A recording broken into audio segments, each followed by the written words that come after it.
প্ৰত্যক্ষ সম্বন্ধ নাই আৰু সেই কাৰণে আধাৰ কাৰ্ডসমূহ যদি ভাৰত চৰকাৰে বিতৰণ কৰে তেতিয়াহ'লে কাৰো আপত্তি নাথাকিব। এই বিষয়টো আমি কেবিনেটলৈকে লৈ গৈছিলো। কেবিনেট সাব কমিটিটোৰ যিটো ফাইণ্ডিংছ আছিলে তাক তেখেতসকলে কেবিনেটেও সমৰ্থন কৰিছিলে আৰু ভাৰত চৰকাৰৰ লগত এই বিষয়ে আমি যোৱা 2 বছৰ ধৰি যোগাযোগ কৰি আছিলো যে আধাৰ কাৰ্ডখিনি খুলি দিব লাগে। মানুহৰ ৰেচন কাৰ্ডৰ পৰা স্কলাৰশ্বিপ বিভিন্ন ক্ষেত্ৰত অসুবিধা হৈছে। যোৱা 29/7/2024 তাৰিখে আমি অসম চৰকাৰে ভাৰত চৰকাৰে আমাক অনুৰোধ কৰে যে অসম চৰকাৰে এটা আনুষ্ঠানিকভাৱে ভাৰত চৰকাৰক গোটেই বিষয়টো জনাব লাগে। আমি ভাৰত চৰকাৰক 19/7/2024 এটা ফৰ্মেল প্ৰপ'জেল দিওঁ যে এই 9,35,682 জন ব্যক্তিক আধাৰ কাৰ্ডসমূহ মুকলি কৰি দিব লাগে। আমি দিয়া পত্ৰখনৰ ওপৰত ভাৰত চৰকাৰে চলিচিটৰ জেনেৰেল অফ ইণ্ডিয়াৰ পৰামৰ্শ লয় আৰু যোৱাকালি 27/8/2024 তাৰিখে ভাৰত চৰকাৰে UDI যি আমাৰ আধাৰ কাৰ্ডৰ যিটো অথৰিটি ইউনিক আইডেন্টিটি যিটো অথৰিটি আছে তেওঁলোকক নিৰ্দেশ দিছে যে অসমৰ বন্ধ হৈ থকা আধাৰ কাৰ্ডসমূহ মুকলি কৰি দিব লাগে আৰু যাৰ আধাৰ কাৰ্ডৰ যোন যোগ্য ব্যক্তি যাৰ পৰা আমি বায়োমেট্ৰিক্স এই সময়ত লৈছিলো এই 9,35,682 গৰাকী ব্যক্তিক আধাৰ কাৰ্ডসমূহ উভতাই দিব লাগে আৰু তেওঁলোকৰ আধাৰ কাৰ্ড লোৱা যি বাধা আছিল সেই বাধা ভাৰত চৰকাৰে আনুষ্ঠানিকভাৱে প্ৰত্যাহাৰ কৰিছে।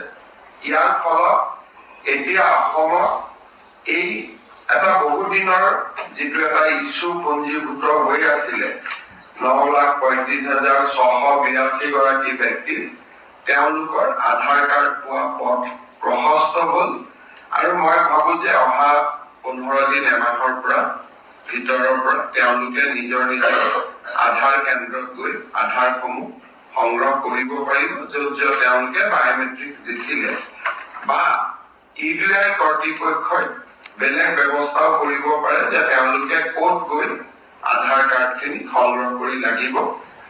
কিন্তু ভাৰত চৰকাৰে ইতিমধ্যে যিহেতু আগৰ যিটো নিষেধাজ্ঞা সেইটো তেওঁলোকে প্ৰত্যাহাৰ কৰিছে আৰু এতিয়া আধাৰ কাৰ্ড পোৱাৰ পথ সকলোৰে প্ৰশস্ত হ'ল।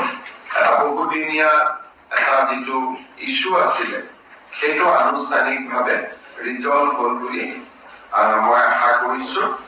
কেন্দ্ৰীয় গৃহমন্ত্ৰী ডাঙৰীয়াক এই বিষয়টো লৈ মই ব্যক্তিগতভাৱে সাক্ষাৎ কৰি মানুহখিনিৰ কথা বুজাইছিলো আৰু তেখেতেও বিশেষকৈ গোটেই বস্তুখিনি বুজি তেখেতে নিজে অনুমোদন দিয়ে যে আধাৰ কাৰ্ডসমূহ মানুহক ঘূৰাই দিব লাগে।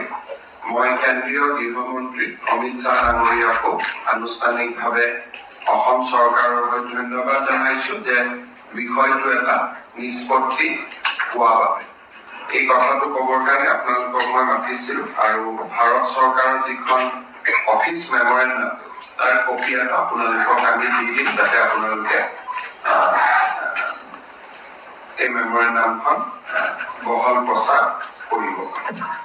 27 লাখ বুলি আমাৰো ধাৰণা আছিলে। পিছত যেতিয়া আমি আলাপ আলোচনা কৰিলো তেতিয়া আমি গম পালো যে সংখ্যাটো 27 লাখ নহয় 9,35,682।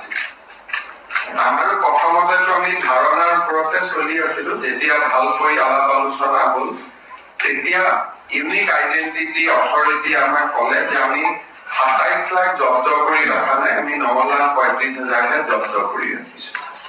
গতিকে সংখ্যাটো 9,35,682। That period was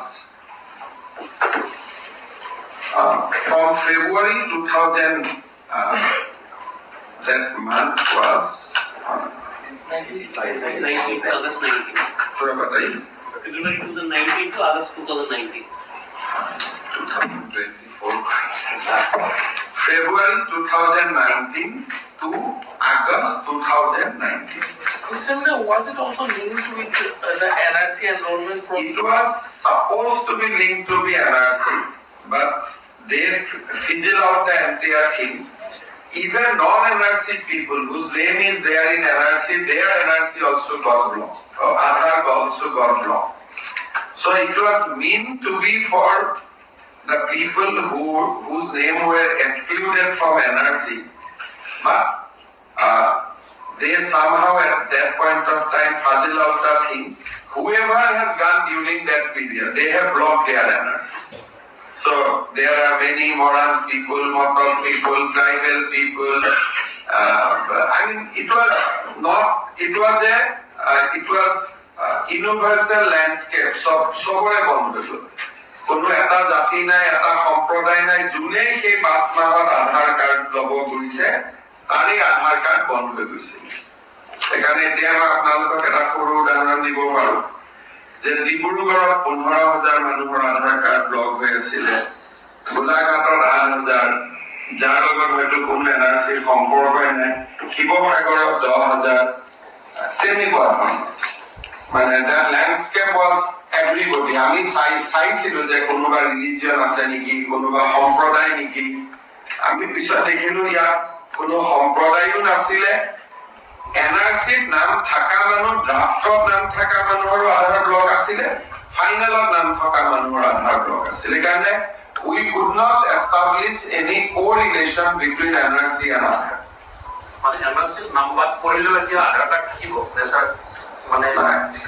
আমি এই মানুহখিনিহে কথা কৈছো। এই মানুহখিনিৰ নাম আধাৰ নাম NRC ড্ৰাফটতো আছিলে, ফাইনেলতো আছিলে। মই এইটোকে কৈছো যে এই মানুহখিনিৰ লগত NRCৰ কোনো সম্পৰ্ক প্ৰত্যক্ষভাৱে নাছিলে, খালি 5 মাহত যোন গৈছিলে তাৰে